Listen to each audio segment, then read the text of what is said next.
কৰিছে।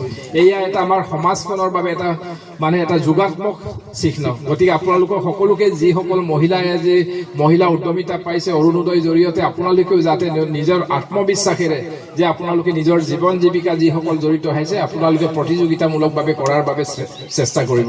মই কেতিয়াবা কথা পাতোঁ যে আমাৰ গয়া ৰাইজৰ মহিলা আইসকলে ৰাতিপুৱা পথাৰত যোৱাৰ পৰা ঘৰলৈ আহি ভাত ৰান্ধি ল'ৰা ছোৱালীক স্কুললৈ পঠিয়াই পথাৰলৈ গৈ সন্ধিয়া ভাত ৰান্ধি ল'ৰা ছোৱালীক যতন লোৱা ঘৰখনক পৰিচাৰ্য কৰা কম কষ্ট নকৰে।